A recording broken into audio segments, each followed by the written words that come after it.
Hello everyone. In this video we'll be taking a look at a scenario where civilization starts over. We're on episode 30 now, and in the last video we saw many things happen, such as the Nordic Union being created, that being the big main event of the video, I guess. I don't know what more event could be more important than this, because look at it, it's the Nordic Union, like come on. Anyways, but let's start the video now. So the first event of this video will be the collapse of this nation right here. They have lasted very long. They were around in World War One when the Russian Empire was strong. They have, yeah, they're very old, this nation, I think. I don't really know what they have done this series, but sadly enough they are falling apart. Their economy has just collapsed, and we're seeing a full-on civil war, or yeah, civil war being broken out. So we see one big lime. So we basically see a big lime team or lime rebellion form up here in the south, in the east, I mean, and they just pop up a little bit there and everywhere, you know. And but here's the problem: this nation, they're monarchs, so they won't really get help from any democratic nations. I mean, maybe they'll get some support from Kazakhstan here, as Kazakhstan is the only monarch in the region right now. And I mean, this nation, it also acts like a buffer state against Mongolia. And yeah, oh god, Mongolia. Let's talk about them a little bit. They will take advantage of this and launch a full-scale invasion into this tiny nation right here. And yeah, they captured the capital city in few days. And this is the first time they have gone aggressive, I guess, in a long time. But they are still capable of fighting, as we see here, as yeah,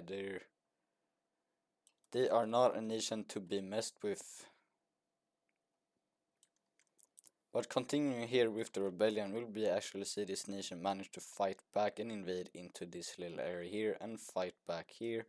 But Mongolia supports this rebellion for some reason, so they get pushed back, as Mongolia even pushes out from up here. And yeah, it's over for this nation. They can't really do anything, as this rebellion starts expanding and invading to land nearby. And yeah, this nation just surrenders over to Mongolia and the rebellion.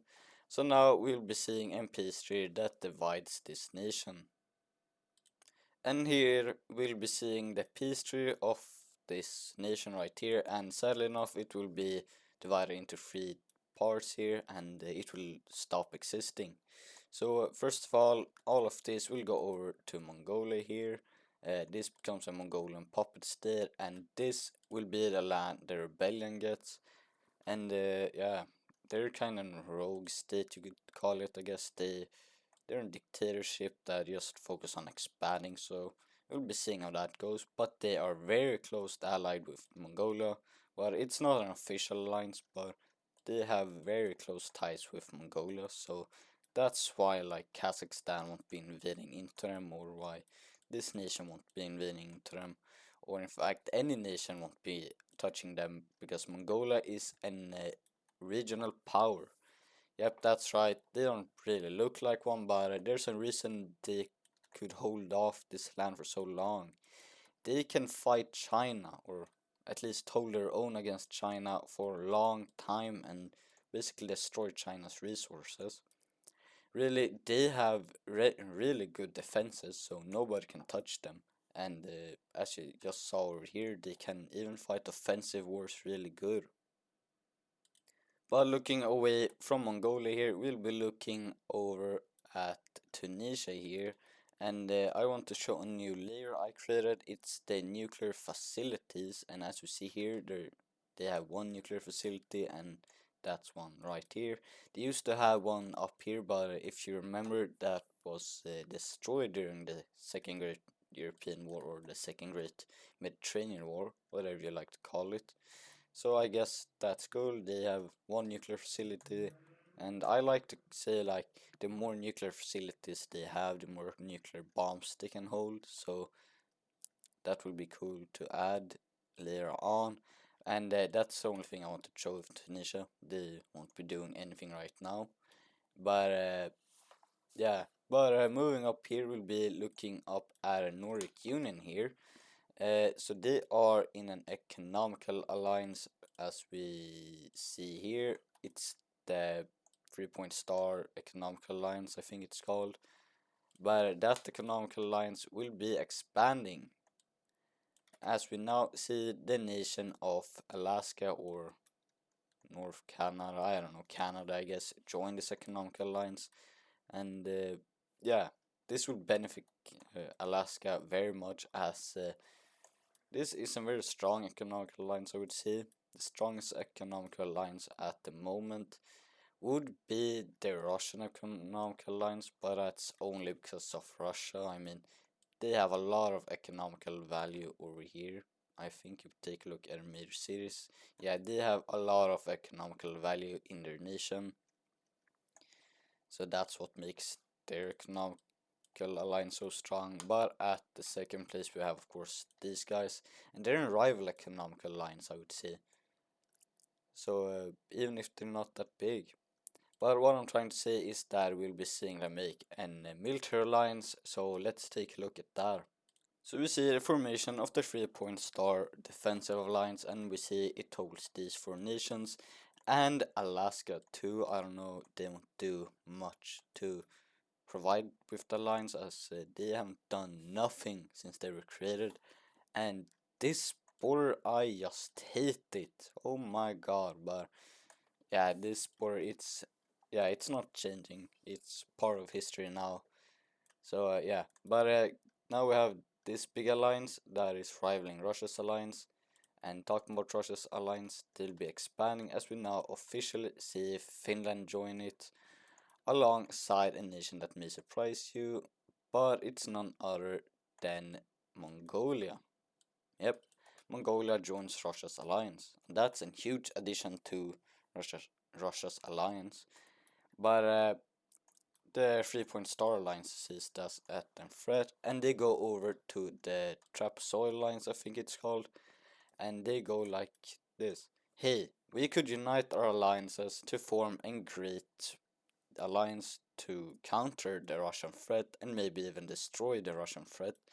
And we could even help you destroy the Brazilian threat in your south if you do this.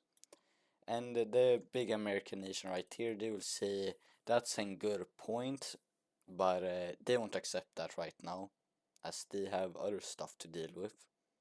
And you know where a big war is going to happen. In Asia, as we see 2 big ancient rivals go to war yet again, and that is of course Korea and Japan. As we see Korea invade into this area and capture it very fast actually, and they're making landing over here, take a lot of research stations and all of that. Then they ask Japan to just see this land over, as Japan doesn't really focus much on this area. And Japan, they know when to back off, so they accept this, and there we go, Korea is now fully united, you could see. And Japan, they're happy I guess, but not that happy. But you know who's happy? China. Yep, China is happy. You know why? Because they're going on an invasion once more, and that is into the Philippines.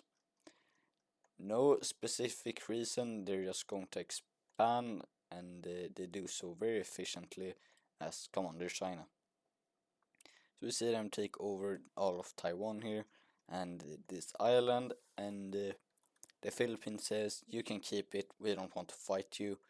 So China keeps this land, and they have grown a little bit bigger now. But it's time we talk about a big main event of this video.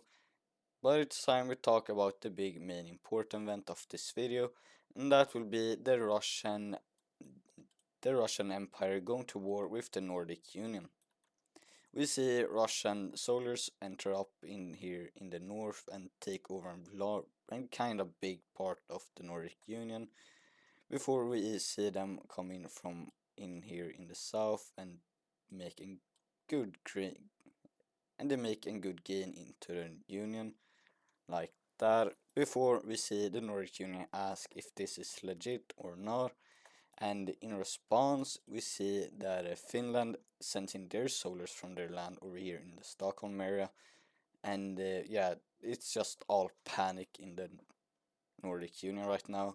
This was very confusing, and here we have it, the largest or no and here we have it, the start of World War II. Yeah, this war, it's going to be the largest war I'm ever going to do, and it's just going to expand from here. And yeah, that's all for this video. This is a very short Pixel video, but I got other videos to edit, and I thought why not leave you all on a cliffhanger, so here's the cliffhanger. Welcome to World War II, the Great War, and that will be all. Goodbye.